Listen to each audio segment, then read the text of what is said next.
శుక్లాంబరధరం విష్ణుం శశివర్ణం చతుర్భుజం ప్రసన్నవదనం ధ్యాయేత్ సర్వవిఘ్నోపశాంతయే నారాయణం నమస్కృత్య నరం చైవ నరోత్తమం దేవీం సరస్వతీం వ్యాసం తతో జయముదీరయేత్. గురుర్బ్రహ్మా గురుర్విష్ణుః గురుర్దేవో మహేశ్వరः గురుः సాక్షాత్ పరం బ్రహ్మ తస్మై శ్రీ గురవే నమః. ఓం. భగవద్గీత శ్రోతలందరికీ కూడా ఆహ్వానం.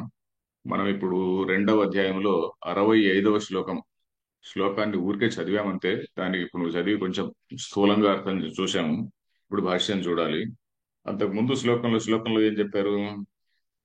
64వ శ్లోకంలో రాగద్వేష వియుక్తైస్తు విషయాన్ ఇంద్రియైశ్చరన్ ఆత్మవశ్యై విధేయాత్మ ప్రసాదమధిగచ్చతి అని చెప్పని అన్నారు. ప్రసాదం అంటే ఏమిటి అంటే ప్రసన్నమైనటువంటి మనస్సు అంటే ఏమిటి అని. ప్రసన్నమైనటువంటి మనస్సు అంటే ఏమిటి? ఎప్పుడైతే మన ఇంద్రియాలు రాగద్వేషాలు లేకుండా ఏమి మనస్సులో రాగద్వేషాలు ఏమి లేకుండా, ఇంద్రియాల్లో కదిలే మనస్సులో రాగద్వేషాలు ఏమి లేకుండా విషయాలు కంప్లీట్ గా మనస్సు యొక్క కంట్రోల్లో ఉండి, అలాంటి ఇంద్రియాలుతో మనం మామూలుగా అవర్జనీయాన్ అంటే దేన్నైతే వదలడానికి వీలు లేదో, అంటే ఏదో ఆహారము నీళ్లు ఇట్లా వాటిని, సో అలాంటి వాటిని జీవన యాత్రకు ఎంత అవసరమో ఆ మాత్రమైనటువంటి శారీరక చేష్టలు ఉంటాయి. సో అలాంటివి చేస్తూ ఉన్నటువంటి వాడు స్వస్థత, స్వాస్థ్యం, ప్రసన్నత, స్వాస్థ్యం అని చెప్పని అన్నాడు. స్వాస్థ్యం అంటే తనలో తాను ఉండడం. స్వస్థ అంటే ఏమిటి? స్వస్మిన్ స్థః, తన యందే ఉండేవాడు అని. అంటే మన నార్మల్ రూపం ఏంటి? నార్మల్ రూపం ఆరోగ్యంగా ఉండడం, మనసు ప్రసన్నంగా ఉండడం. అంతేగాని ఏదైనా జలుబు వచ్చింది, జ్వరం వచ్చింది అనుకోండి, అది బయట నుంచి వచ్చినటువంటిది మళ్ళీ కొన్నాళ్ళకి పోతుంది. సో అది అస్వస్థత అంటాం మనం. స్వాస్థ్యం అంటే మనలో మన నార్మల్ స్టేట్ లో ఉండడం. అస్వస్థత అంటే నార్మల్ స్టేట్ లో లేకపోవడం. ఇది కూడా అంతే. ప్రసన్నత అంటే మనస్సు అనేటువంటిది ప్రశాంతంగా ఉండడం అనేటువంటిది నార్మల్ స్టేట్. అలా కాకుండా ఎప్పుడైతే ఇది ఉద్వేగం చెందుతుందో, ఏదో ఒక సమ్ స్టిములస్, ఎక్స్టర్నల్ స్టిములస్ ఏదో ఉంటుంది. ఆ ఎక్స్టర్నల్ స్టిములస్ వల్ల రాగము, ద్వేషము ఇట్లా రకరకాలైన ఇంకా లోభము, మోహము ఇవన్నీ కూడా ఉంటాయి కదా. ఇవన్నిటికి ఎప్పుడైతే లోనవుతుందో అప్పుడు వాడి మనసు అస్వస్థతగా ఉంటుంది, అస్వస్థంగా ఉంటుంది. సో అలా అది ప్రసాదము అనేటువంటిది చాలా చాలా అవసరం సాధకుడికి. స్థితప్రజ్ఞుడికి ఆల్రెడీ ప్రసన్న చేతసుడై ఉంటాడు వాడు. ప్రసన్న చేతస్కుడై ఉంటాడు. సాధకుడు వాడు దాన్ని ప్రయత్నం చేసి అలవాటు చేసుకోవాలి. అది ఇక్కడ విషయం. ఈ శ్లోకంలో ఏం చూసాం మనం? 65లో 65 ఇంకోసారి చదువుదాము. దానికి ఒక చిన్న అవతారిక. ప్రసాదే సతి కిం స్యాత్ ఇత్యుచ్యతే. ప్రసాదే సతి కిం స్యాత్ ఇతి ఉచ్యతే. ప్రసాదే సర్వదుఃఖానాం ప్రసాదే సర్వదుఃఖానాం హానిరస్యోపజాయతే హానిరస్యోపజాయతే. ప్రసన్న చేతసో హ్యాశు ప్రసన్నచేతసో యాషు బుద్ధి పర్యవతిష్ఠతే. పర్యవతిష్టతే. దీని పద విభాగం కూడా ఒకసారి చూసాము, మైన ఒకసారి చెప్పుకుందాం. ప్రసాదే సర్వదుఃఖానాం హాని అస్య ఉపజాయతే. ప్రసన్న చేతసః అనేది ఒకటే పదమే. హి ప్రసన్న చేతసః. హి అంటే యస్మాత్, ఎందుకంటే, ఆర్ రాదర్ ప్రసిద్ధవు అని అందరికీ తెలిసినటువంటిదే కదా అని. హి ఆశు, ఆశు అంటే తొందరగా. బుద్ధి పర్యవతిష్ఠతే అనేది ఒకటే వర్డే. ఇదేంటి? ప్రసాదం, ప్రసాదే సతి అంటే ఏమిటి? ప్రసాద బుద్ధి ఉండగా అని. ప్రసాద బుద్ధి అంటే ఏమిటి? స్వాస్థ్యం అంటే తన మన న్యాచురల్ స్టేట్ లో ఉంటాడు, న్యాచురల్ స్టేట్ ఆఫ్ హ్యాపీనెస్ లో ఉంటాడు అనమాట. రాగద్వేషములు ఇవన్నీ కూడా బయట నుంచి వస్తుంటాయి, పోతుంటాయి, వస్తుంటాయి, పోతుంటాయి. ఆగమాపాయన నిత్య అని ఎప్పుడో చూశాం కదా, అలాంటివన్నీ కూడా. సో ఆ ప్రసాదే సతి, ఆ స్వాస్థ్యంలో ఉన్నటువంటి స్వాస్థ్యం అనేటువంటిది మనిషికి లభించిన తర్వాత ఏమి ఎలా ఉంటుంది? కిం స్యాత్ అంటే ఏంటి? సర్వ దుఃఖానాం హానికి, అన్ని దుఃఖములు పోతాయి. అంటే ఏదో దేవుడి ప్రసాదం వల్ల, వెంకటేశ్వర స్వామి ప్రసాదం వల్ల కాదు అని చెప్పాను. అమ్మవారి ప్రసాదం వల్ల ఇట్లా అనుకోకూడదు. అంటే మనస్సు యొక్క ప్రసాదం వల్ల, చిత్త ప్రసాదం వల్ల. ఎందుకంటే ఇతను చాలా మెచ్యూర్ గా దాన్ని ఆలోచిస్తాడు అనమాట. వివేకం, వివేకం అంటే నిత్యానిత్య వస్తు వివేకము, ఇట్లాంటి వివేకము చేసి ఆ రాగద్వేషాలకు లోను కాకుండా ఉంటాడు అని ఇక్కడ విషయం అనమాట. సో అలా అందువల్ల అతను సర్వ దుఃఖాలను వస్తుంటాయి, పోతుంటాయి కదా అనేటువంటి ఈక్వానిమిటీ ఆఫ్ మైండ్ తో తీసుకుంటాడు.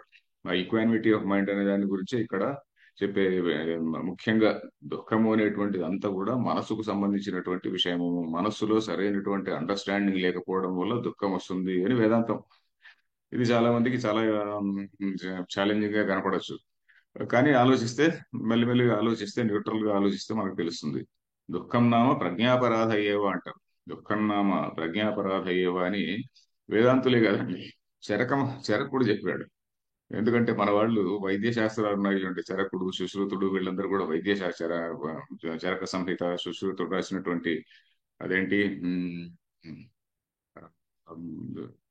పుస్తకం పేరు మర్చిపోయినా, ఇంకో అలాగే వాగ్భటుడు, వీళ్ళందరూ కూడా ఫిలాసఫర్స్ కూడా, doctors and also philosophers.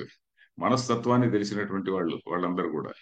So సర్వ దుఃఖానాం ఏంటి ప్రజ్ఞానామ దుఃఖాన్నామ ప్రజ్ఞాపరాధ ఏవ. ప్రజ్ఞ యొక్క అపరాధమేనంటే నీ యొక్క రాంగ్ అండర్స్టాండింగ్ వల్ల నీకు దుఃఖం ఉంది అని చెప్పనంట. సో ఇది దుఃఖంలో ఉన్నవాడికి చెప్తే వెంటనే తెలియదు. కానీ కొంచెం మామూలుగా కూల్ గా ఆలోచిస్తే, దుఃఖం నుంచి బయటకు వచ్చిన తర్వాత ఆలోచిస్తే, అవును కదా, నాకు నిజంగానే కొంత నేను I should have been more mature అనేటువంటి భావన మనకు కలుగుతుంది. సర్వ దుఃఖానాం హాని అంటే తొలగిపోవడం. అస్య అంటే సాధకుడికి ఉపజాయతే అలా కలుగుతుంది. ప్రసన్న చేతసః ప్రసన్నమైనటువంటి మనసు కలవాడికి హి ప్రసిద్ధి కదా. ఆశు అంటే తొందరగానే, బుద్ధి బుద్ధి అంటే ఏమిటి ఇక్కడ? బ్రహ్మజ్ఞానాన్ని పొందడానికి అనుకూలమైనటువంటి బుద్ధి. ఇక్కడ శంకరాచార్యుల వారు ఏమంటున్నారు? బుద్ధి చదువుదామా, దాన్ని కూడా చదువుదాము. అంటే బ్రహ్మజ్ఞానాన్ని పొందడానికి అనుకూలమైనటువంటి బుద్ధి అంటే నిశ్చయాత్మిక బుద్ధి అనే డెఫినేషన్ కూడా ఉంది కదా. సంకల్ప వికల్పాత్మకం మనస్సు అంటే ఏమిటి? ఇదా అదా అని ఆలోచించేటువంటి స్టేజ్. నిశ్చయాత్మకమైనటువంటిది బుద్ధి. తర్వాత బుద్ధికి పర్యవతిష్టతే అంటే స్థిరంగా నిలకడగా ఉంటుంది అని. భాష్యం చూద్దాం.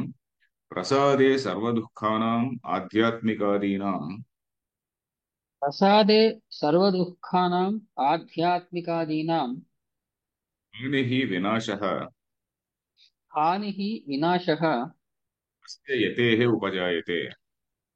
అస్య యతేః ఉపజాయతే. కించ ప్రసన్నచేతసః కించ ప్రసన్నచేతసః స్వస్థాంకరణ స్వస్థాంతఃకరణస్య స్వస్థాంతఃకరణస్య హి యస్మాత్ హి యస్మాత్ ఈషు శీఘ్రం ఆశు శీఘ్రం బుద్ధిః పర్యవతిష్ఠతే ఆకాశం ఇవ పరిసమంతాత్ అవతిష్ఠతే. బుద్ధిః పర్యవతిష్ఠతే ఆకాశమివ పరిసమంతాత్ అవతిష్ఠతే. ఆత్మస్వరూపేణ ఏవ నిశ్చలీభవతి ఇత్యర్థః. ఆత్మస్వరూపేణ ఏవ నిశ్చలీభవతి ఇత్యర్థః. Okay, switch off. ప్రసాదే ప్రసాదే సతి అంటే ప్రసాద బుద్ధి ఉండగా, సర్వ దుఃఖానం అంటే ఏమిటి ఇక్కడ? దుఃఖాలు 3 టైప్స్ అని మనకు తెలుసు కదా. ఆధ్యాత్మిక, ఆది భౌతిక, ఆది దైవిక అని మళ్ళీ మళ్ళీ చెప్పుకోవాల్సిన పనిలే. ఆధ్యాత్మిక అంటే శరీరాన్ని లోపల మన ఫ్రమ్ విదిన్. ఆది భౌతిక అంటే ఫ్రమ్ ఎక్స్టర్నల్ ఫ్యాక్టర్స్, అంటే మా నార్మల్ గా ఉన్నటువంటి ఎక్స్టర్నల్ ఫ్యాక్టర్స్, ఏదో బయటికి వెళ్తామో ఏదో సమ్ ఇంటరాక్షన్ జరుగుతుంది, ఇలాంటివి. తర్వాత ఆది దైవికం అంటే ఆకస్మికంగా దైవికంగా వచ్చి పడినటువంటివి కొన్ని ఉంటాయి. ఏదో తుఫాన్ రావచ్చు, ఇంకేదో రావచ్చు, పిడుగు పడవచ్చు, ఇలాంటివన్నీ ఉంటాయి కదా. అవి ఆది దైవికమైనటువంటి ఆ, దుఃఖాలు.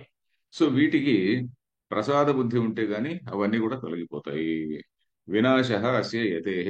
యతేహ అంటే ఏమిటి? యతి అంటే ఏమిటి? యతనశీల అంటే ప్రయత్నం చేసేటువంటి వాడు, వైరాగ్య అభ్యాసం చేస్తున్నటువంటి వాడు. యమ అనేటువంటి ధాతు. యమ అంటే నియమించి ఉన్నటువంటి వాడు, ఇంద్రియాలని మనస్సును నియమించుకొని ఉన్నటువంటి వాడు యతి.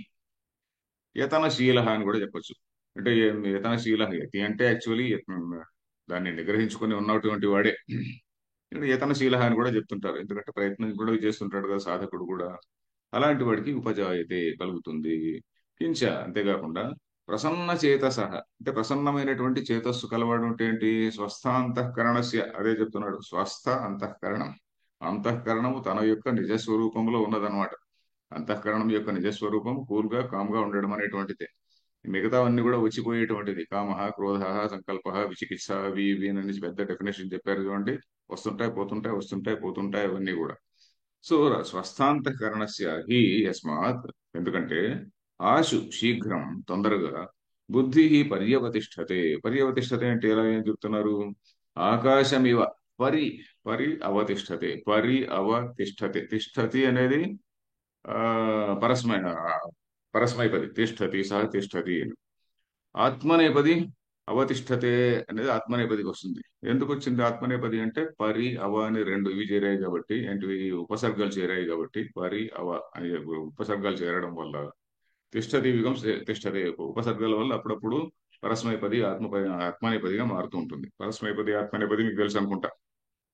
ఆ ఏదో సంబడి పచతి అంటాడు అనుకోండి. పచతి అంటే హీ కుక్స్ ఫర్ అదర్స్ అని. పచతే అంటే తన కోసం వంట చేసుకుంటాడు అని. సహ పచతే అంటే పాచక పచతే అంటాడు అంటాం అనుకోండి. తన కోసం వంట చేసుకుంటున్నాడు అని ఆ విధంగా.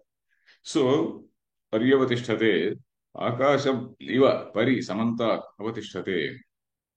అంటే ఆకాశం ఇవ అని ఎందుకు అంటున్నాడు? పరమాత్మకు నియరెస్ట్ ప్యారలల్ ఏమిటి అని అంటే ఆకాశమే. ఎందుకంటే ఆకాశం అనే దానికి అంతు లేదు కదా. ఆకాశం అనే దానికి ఈవెన్ సైన్స్ నవ్ రియలైజ్. ఎందుకంటే ఇంతకు ముందు పూర్వకాలంలో మన వాళ్ళు ఎలానో ఊహించారు. ఆకాశమే అని ఊహించారు, చెప్పారు. ఆకాశం వలె. ఎందుకంటే ఆకాశంలోనే ఎన్నెన్నెన్నో నక్షత్రాలు ఉన్నాయి, ఎన్నెన్నో ఆ, ఇవన్నీ ఉన్నాయి, గ్యాలక్సీస్ ఉన్నాయి. ఇవన్నీ ఇప్పుడు తెలుసు, పూర్వకాలంలో తెలియదు అనుకోండి. సో ఎనివే, ఆకాశమే పరిసమంత అంటే ఇన్ఫినిట్ రూపంలో తనను ఆత్మస్వరూపంగా ఊహించుకున్నప్పుడు ఏమవుతున్నది? తనకు ఉన్నటువంటి ఈ లిమిటెడ్ ఐడెంటిటీ తొలగిపోతుంది. ఇప్పుడు నేను ఆత్మస్వరూపుణ్ణి, పరమాత్మ స్వరూపుణ్ణి అని అనుకున్నప్పుడు వీడికి ఏమవుతున్నది? వీడికి ఉన్నటువంటి ఆ లిమిటెడ్ ఐడెంటిటీ తొలగిపోతుంది. లిమిటెడ్ నేను నేను ఫలానా పర్సన్, నేను I belong to so and so group, I belong to so and so political party. ఈ లిమిటెడ్ ఐడెంటిటీస్ అన్ని కూడా పోయి ఆ ఆకాశములాగా అన్నిటినీ కలుపుకొని ఉంటాడనమాట. అలాగా ఉంటాడనమాట. పర్యవతిష్టతే. అది అక్కడ బ్రహ్మజ్ఞానానికి అనుకూలమైనటువంటి స్థితిలో ఉంటాడు. తర్వాత ఏవం ప్రసన్న చేతసః అవస్థిత బుద్ధేః प्रसन्नचेतसः अवस्थितबुद्धेः కృతకృత్యత యతః कृतकृत्यता यतः తస్మాత్ రాగద్వేష వియుక్తైః ఇంద్రియైః स्मात् रागद्वेषवियुक्तैः इन्द्रियैः శాస్త్రావిరుద్ధేషు అవర్జనీయేషు शास्त्राविरुद्धेषु अवर्जनीयेषु యుక్తః సమాచరేత్ ఇది వాక్యార్థః. सः समाचरेत् इति वाक्यार्थः। ఏవం ఈ విధంగా ప్రసన్న చేతసః అంటే ప్రసన్నమైనటువంటి చేతస్సు కలవాడికి అని ఓ షష్ఠి ఏకవచనం. ప్రసన్న చేత అంటే ఏమిటి? అవస్థిత బుద్ధి. అవస్థిత బుద్ధి అంటే ఏమిటి? అవ స్థిరంగా నిలకడగా ఉన్నటువంటి బుద్ధి. బుద్ధి అంటే జ్ఞానం. ఏమి జ్ఞానము? అహం బ్రహ్మాస్మి అనేటువంటి జ్ఞానం. నేను పరమాత్మ స్వరూపుడు. పరమాత్మ స్వరూపం కంటే నేను భిన్నుణ్ణి కాదు అనేటువంటి జ్ఞానం. అది బుద్ధి అంటే. ఇక్కడ నార్మల్ బుద్ధి అంటే నిశ్చయాత్మిక బుద్ధి అన్నాం కదా. దేనిలో నిశ్చయాత్మికము? నా స్వరూపం పరమాత్మ స్వరూపం కంటే భిన్నము కాదు అనేటువంటి భావనలో వీడు నిలకడగా ఉంటాడు అని. అవస్థిత బుద్ధే.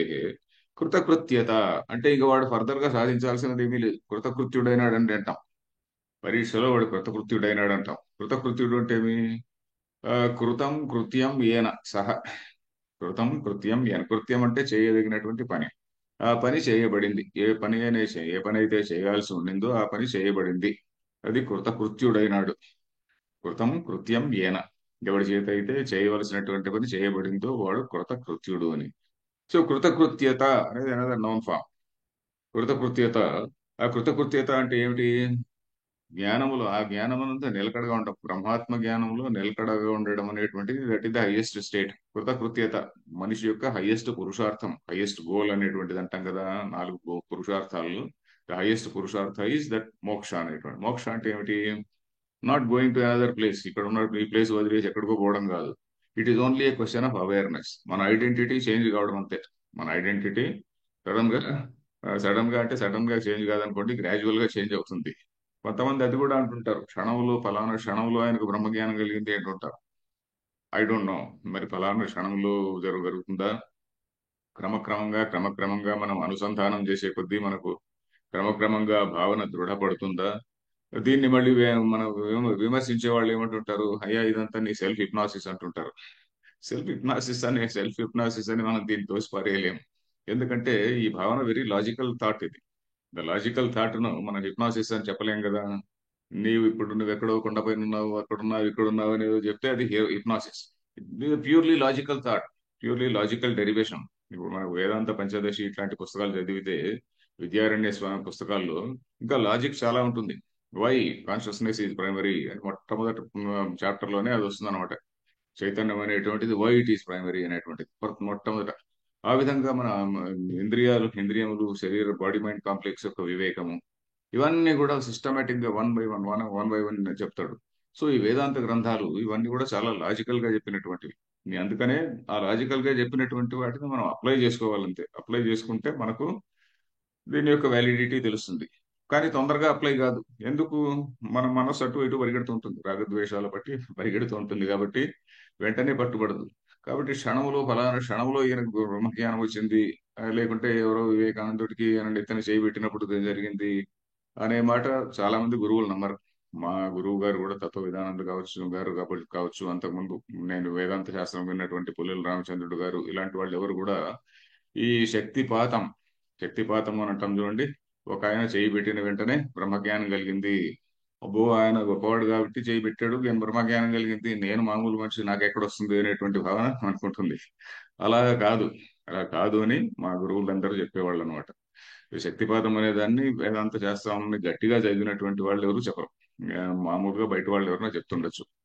ఎనివే, ఆత్మస్వరూపేణేవ నిశ్చలీభవతి ప్రసన్న చేతస అవస్థిత బుద్ధే కృతకృత్యతాయత. తస్మాత్ అందువల్ల రాగద్వేష వియుక్తై ఇంద్రియై, రాగద్వేషములు లేనటువంటి ఇంద్రియముల చేత శాస్త్ర అవిరుద్ధేషు అవర్జనీయేషు, రెండు క్వాలిఫికేషన్స్ చెప్పాడు.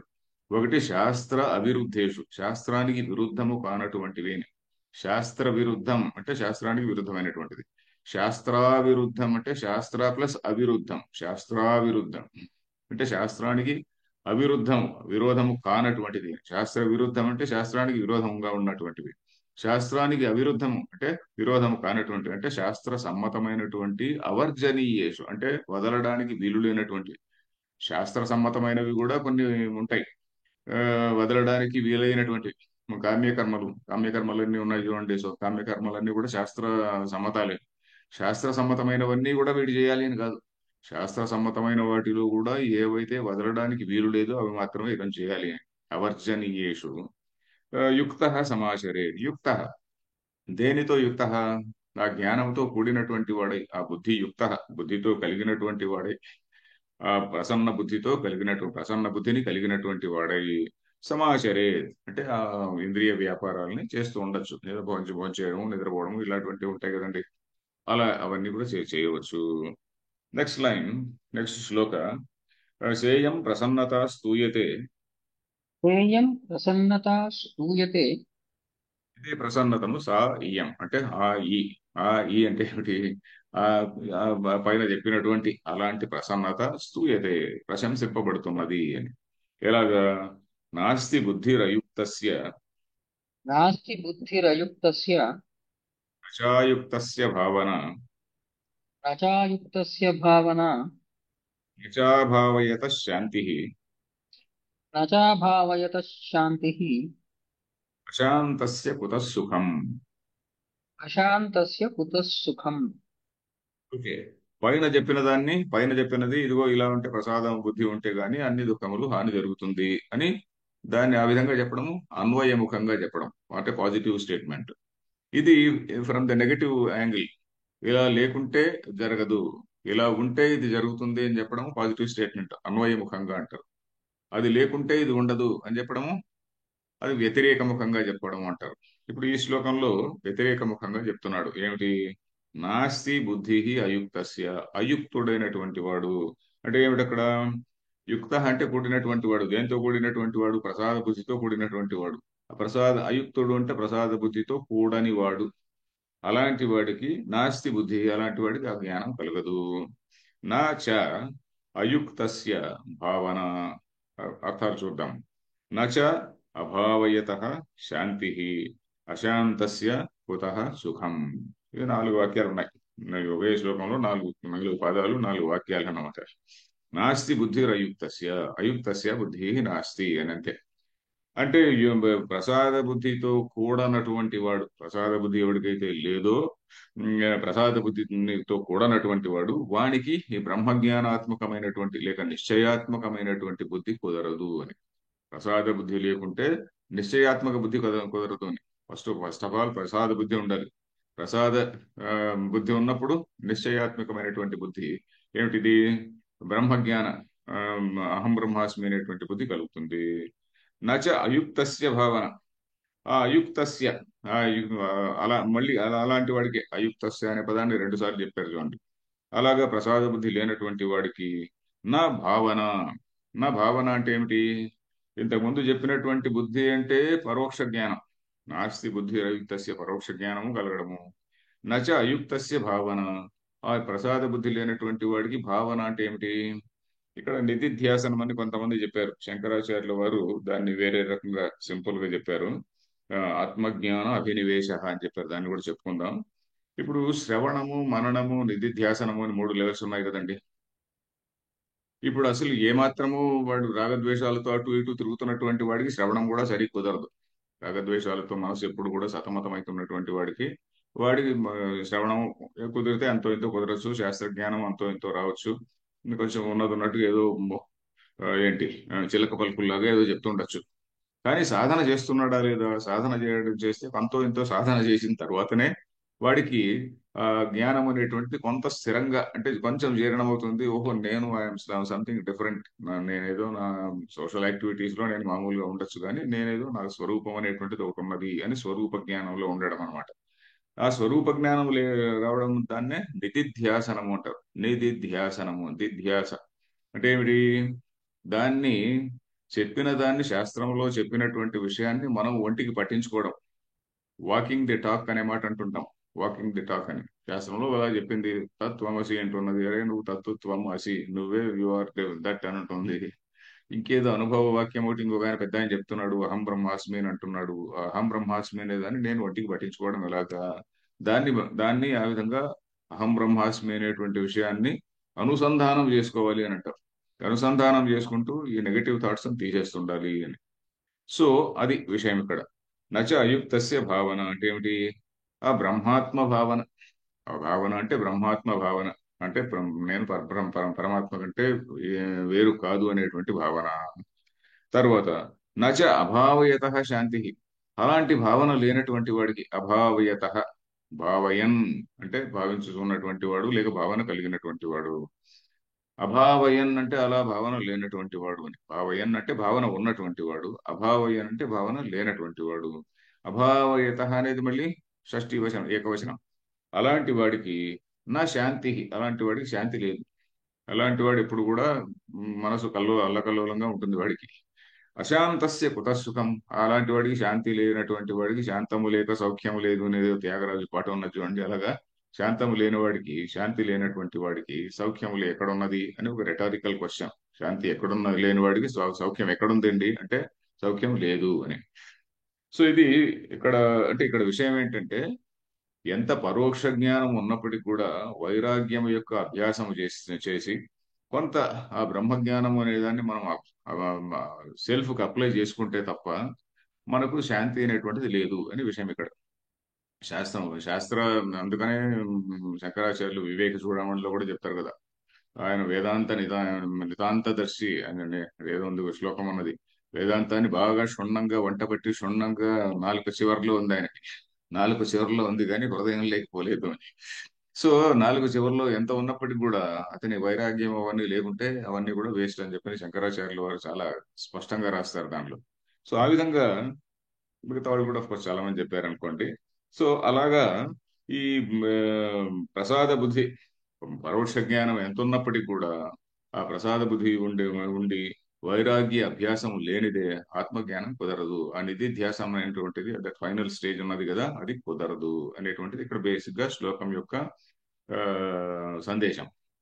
ఇప్పుడు భాష్యం చూద్దాం. నా అస్తి న విద్యతే నభవతి ఇత్యర్థః. अस्ति न विद्यते न भवति इत्यर्थः।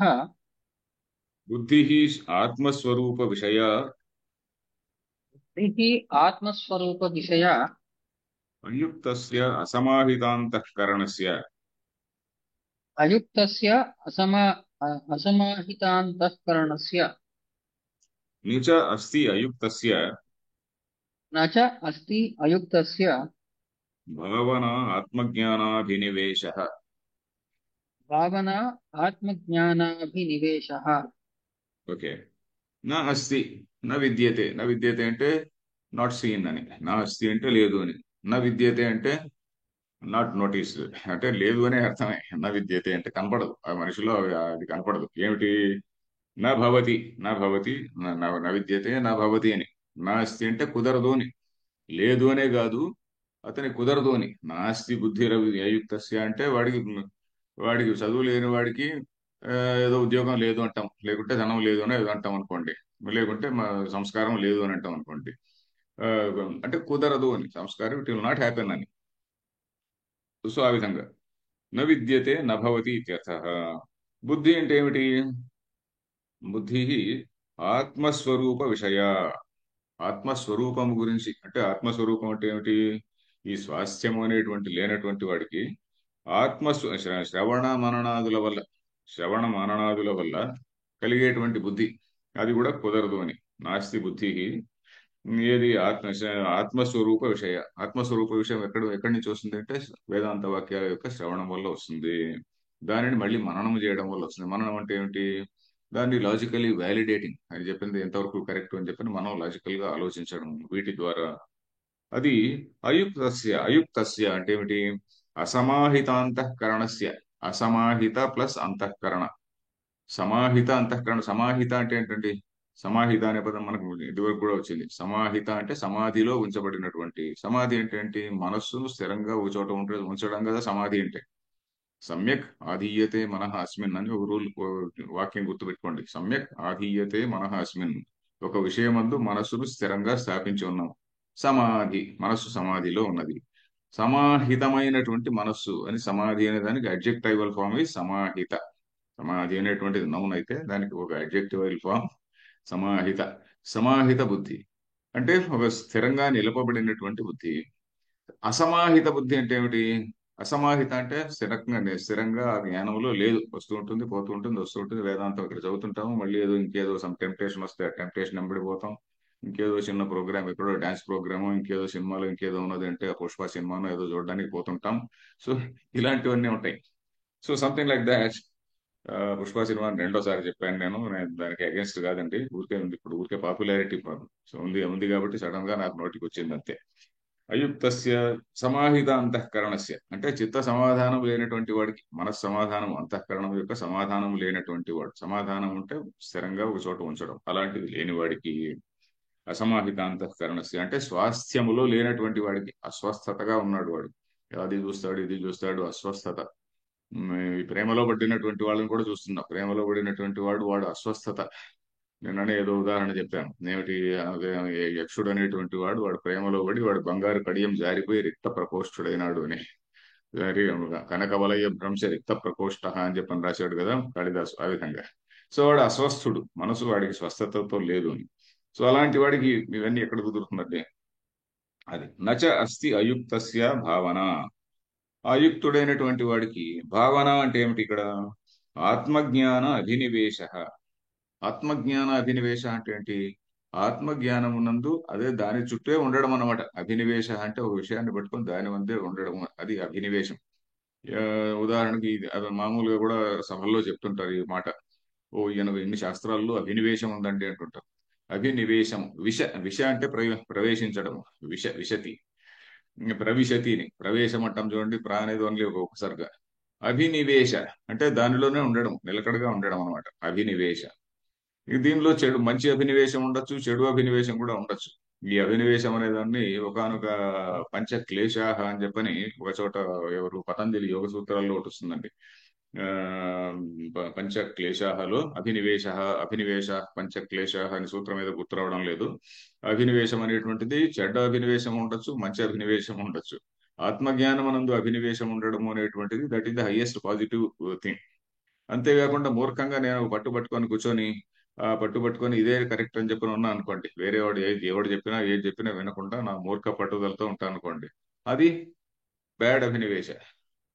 నతు ప్రతినివిష్ట మూర్ఖజన చిత్తమారాధయేత్ అని భర్తృహరిది ఒక పాట, ఒక లైన్ ఉంది.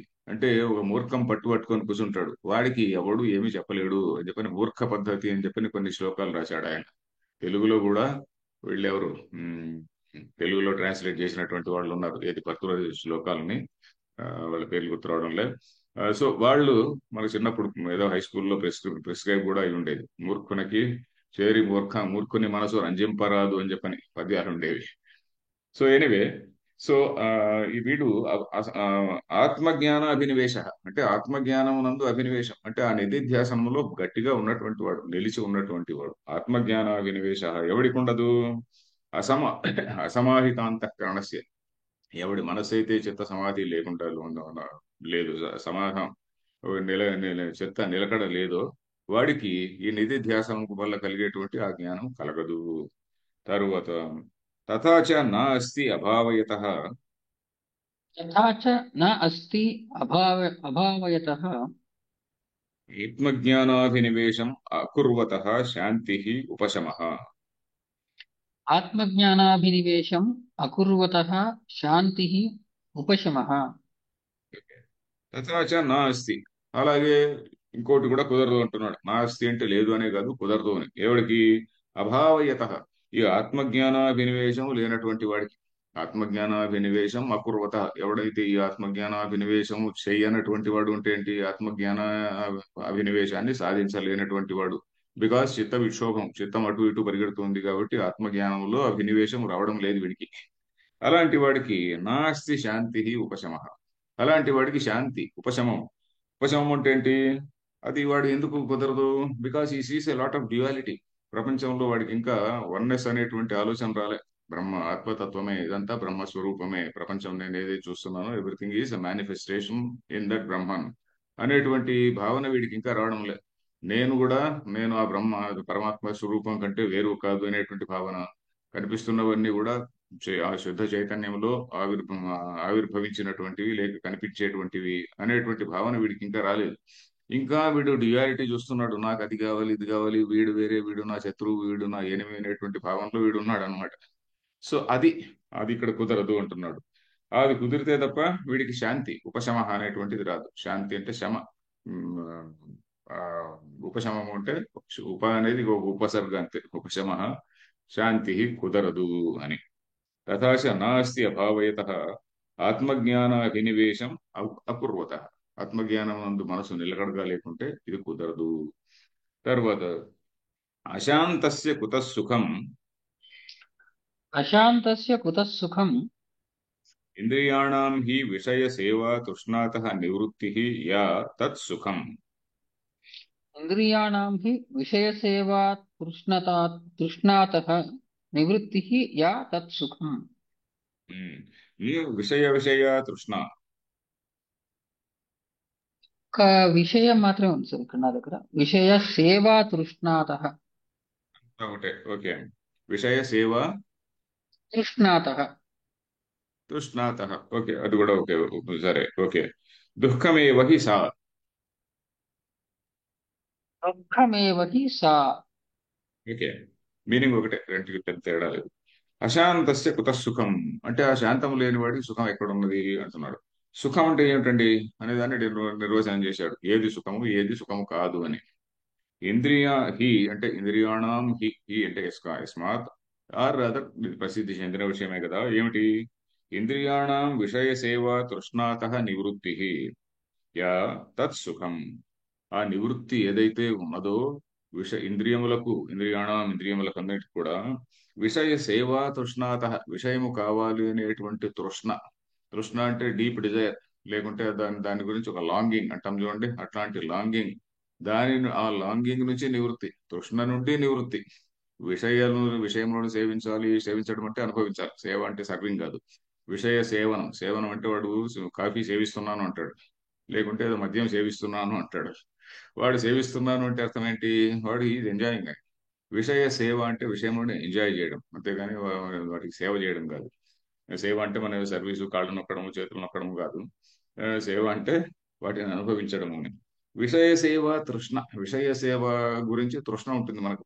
అది కావాలి, ఇది కావాలి, అది కావాలి అనేటువంటి తృష్ణ ఉంటుంది. తృష్ణాతహ అంటే ఏమిటి? దాని తృష్ణ నుండి అని పంచమీ విభక్తి. మామూలుగా ఆ, శబ్దమంజరి ప్రకారం తృష్ణాయాహ, ఆకారాంత స్త్రీలింగ శబ్దం కదా, రమా రమే రమ అన్నట్టుగా రమాయాహ చెప్పినట్టుగా తృష్ణాయాహ అని చెప్పాలి. ఆ తృష్ణాయాహ అనకుండా తృష్ణాతో, తృష్ణాతః అని తసిల్ ప్రత్యయం ఉంటారు. తృష్ణాతః ఆ విధంగా చెప్పొచ్చు. ఆ, గృహాత్ అనే బదులు గృహతః, గ్రామాత్ అనే బదులు గ్రామతః అనొచ్చు. సో ఆ విధంగా. సో ఇది పంచమి అర్థం, పంచమి విభక్తి అర్థమే వస్తుంది. తృష్ణాతః నివృత్తి అంటే విషయ సేవ, తృష్ణ నుండి నివృత్తి, అది సుఖం అంటున్నాడు. ఆ నివృత్తి ఏదైతే ఉన్నదో, నివృత్తి వర్తతే అంటే ఏదైతే నివృత్తి ఉందో, ఆ విషయ తృష్ణ యొక్క సేవ నుండి నివృత్తించడం అనేటువంటిదే సుఖము అని. అది తత్సుఖం. అంతేగాని నా విషయా తృష్ణి, విషయానికి సంబంధించినటువంటి విషయ అని నీ పుస్తకంలో విషయ తృష్ణాత సుఖం అని అంటే అది కూడా కరెక్టే. విషయ తృష్ణాత అంటే విషయ తృష్ణ వల్ల వచ్చేటువంటి సుఖం అది సుఖం కాదు అని. దుఃఖమేవ హి సా, అది దుఃఖమే. ఎందుకంటే విషయ సేవ అయిపోయిన తర్వాత నాకు ఇంకా కావాలి, ఇంకా కావాలి అనిపిస్తుంది, మళ్ళీ ఇంకోసారి కావాలనిపిస్తుంది. లేకుంటే ఇంకేదో దాని నుంచి ఒక దుఃఖ పర్యవసానం ఉంటుంది. అదే విషయాన్ని ఇంకొంచెం ఎక్కువ ఉన్నదనుకోండి, వాడికి అంత ఉంది నాకు లేదే అనేటువంటి వస్తుంది. రకరకాలైనటువంటివి విషయ విషయముల నుంచి వచ్చేటువంటి సుఖం అనేటువంటిది అది సరైనటువంటి సుఖం కాదు అని. ఆత్మజ్ఞానం వల్ల వచ్చేటువంటి సుఖం అది ఉత్తమమైనటువంటి సుఖం అని.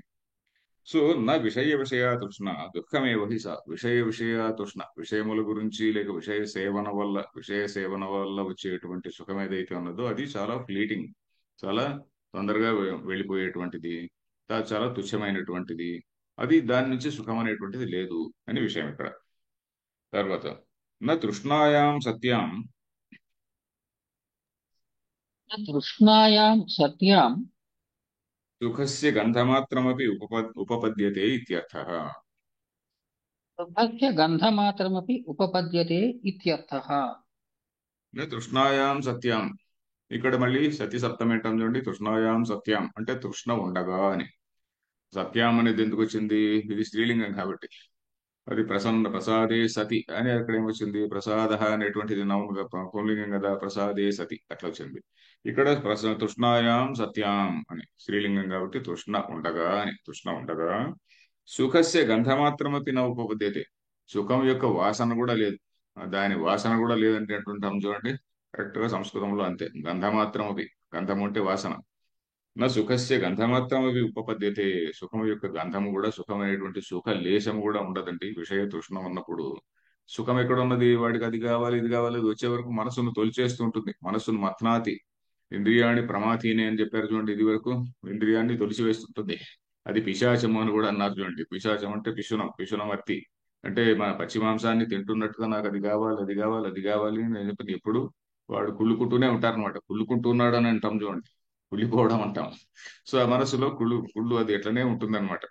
సో సుఖస్య గంధమాత్రమపి నా ఉపపద్యతే, అనా అనేది ఇక్కడ తీసుకోవాలి. తృష్ణాయాం సత్యాం, తృష్ణ తృష్ణ అనేటువంటిది ఉన్న పరిస్థితిలో నా సుఖస్య గంధమాత్రమపి ఉపపద్యతే, ఆర్ సుఖస్య గంధమాత్రమపి నా ఉపపద్యతే, సుఖం యొక్క వాసన కూడా ఉండదండి అని ఇత్యర్థ. అంటే దీని ఓవరాల్ మీనింగ్ ఏంటి? కేవలం వేదాంత శ్రవణం కాకుండా నిధి ధ్యాసనం అనేటువంటిది అభ్యసించాలి, వైరాగ్యాన్ని అభ్యసించాలి అనేటువంటిది ముఖ్యంగా. వైరాగ్యం అంటే చిత్త సమాధానం.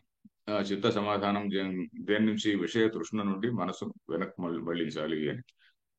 ఆ విషయ తృష్ణ పైన ఉన్నటువంటి మనసు ఈ వీటిలోకి ఆత్మజ్ఞానం వైపు రాజాలదు అని ఇక్కడ విషయం. నెక్స్ట్ శ్లోకానికి ఒక చిన్న, ఓ టైం అయిపోతూ వచ్చిందా? ఓకే, నెక్స్ట్ శ్లోకం చూద్దాం. చిన్న అవతారిక. అయుక్తస్య కస్మాత్ బుద్ధి నాస్తి ఇత్యుచ్యతే.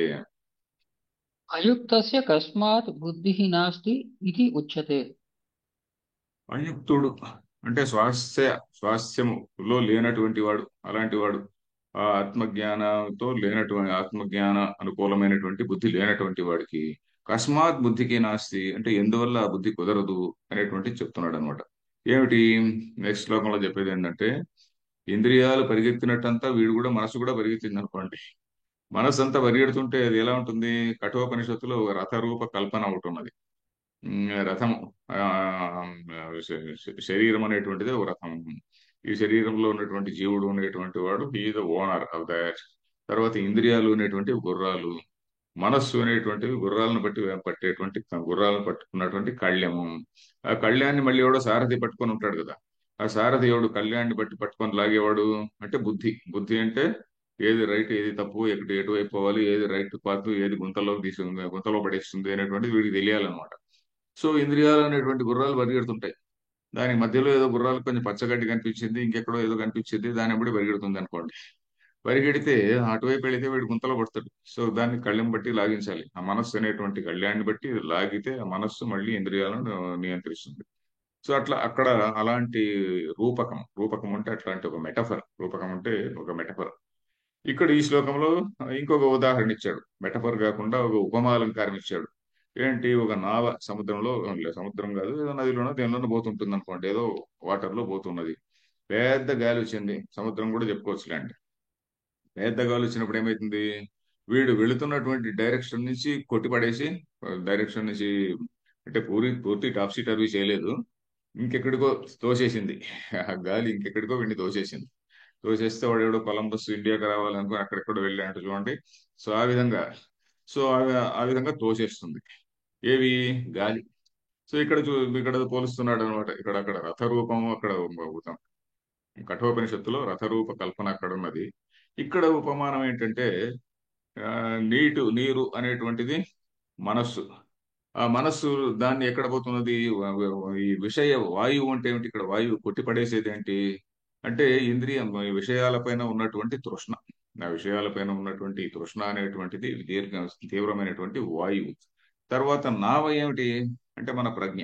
నావ అనేటువంటిది ప్రజ్ఞ. ఆ ప్రజ్ఞ ఎక్కడ ఉంది, మనసులో ఉన్నటువంటి ప్రజ్ఞ. మన ఇంద్రియ అంతఃకరణం అనండి, అంతఃకరణం.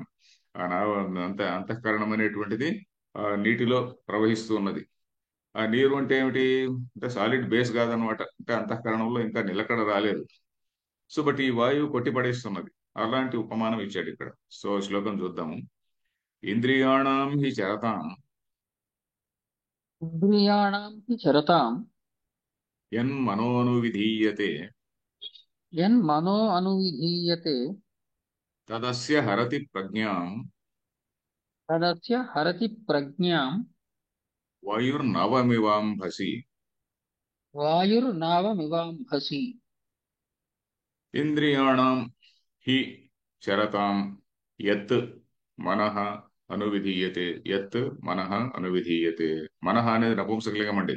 ఏదో రామహలాగా విసర్గ ఉంది కదా, అది పుంలింగం అనుకోకూడదు మనం. మనస్సు అనేటువంటిది నపుంసకలింగం అని చెప్పని. యత్ మనః, అందుకనే యత్ అని చెప్పని నపుంసకలింగ సర్వనామం వచ్చింది. యత్ మనః అంటే ఏ మనస్సు అయితే అనువిధీయతే అంటే లాగబడుతుందో అని. ఎన్ మనః అనువిధీయతే అనువర్తిస్తుందో అని చెప్పొచ్చు. లాగబడుతుందో అనేది, విధీయతే అనేది కర్మవాచకంలో చెప్పారు కాబట్టి లాగబడుతుందో అని కూడా చెప్పొచ్చు. ఇంద్రియములన్నీ చరిస్తుండగా, ఇంద్రియములు విషయాలందు చరిస్తుండగా. ఇంద్రియాలు ఏంటివి, ఊరుకుంటావు కదా, ఈ విషయాలు ఎప్పుడు వెంబడిపోతుంటాయి. శబ్ద స్పర్శ రూప రసగంధాలు అనేటువంటి విషయాలపైన వెంబడిపోతుంటాయి. పోతున్నప్పుడు ఏ మనసు అయితే లాగబడుతుందో అని. అంటే మనసు ఫర్మ్ గా లేదంటే అది వచ్చిన ప్రాబ్లం. మనస్సు ఫర్మ్ గా లేదు, అది లాగబడుతున్నది. సో ఇంద్రియములు అంటే ఇంద్రియ జయము లేనటువంటి వాడి స్థితి ఎలాగుంది అనేది ఇక్కడ ఈ శ్లోకంలో చెప్తున్నది. ఇంద్రియాణం చరతాం అంటే ఇవి షష్ఠీ బహువచనం లాగా ఉంది. కానీ ఇది కర్మణి షష్ఠి అన్నారు. కర్మణి షష్ఠి అంటే కర్మ ఆ, ఆ, ద్వితీయ విభక్తిని ఉద్దేశించి చెప్పినటువంటిది. ఇంద్రియములను అనుసరించి అని ఒకటి చెప్పారు. లేకుంటే సతహ షష్ఠి అని ఇంకోటి ఉంది. ఆ గ్రామర్ వద్దులేండి, స్థూలంగా అర్థం చేసుకుందాం. ఇంద్రియాణం చరతాం అంటే ఇంద్రియములు చరిస్తుండగా అని తీసుకుందాం చాలు. ఏదో సతహ షష్ఠి అయినా కర్మాణి షష్ఠి అయినా ఈ గ్రామర్ మనకొద్దు. సో ఇంద్రియాణం విచరత అంటే ఇంద్రియముల వెంబడి, విషయముల వెంబడి పరిగెడుతున్నటువంటి ఆ, ఇంద్రియం విషయం ఇంద్రియాలను ఏ మనస్సు అయితే, ఇంద్రియములతో ఏ మనస్సు అయితే లాగబడుతుందో లేకుంటే అనుసరిస్తుందో అని.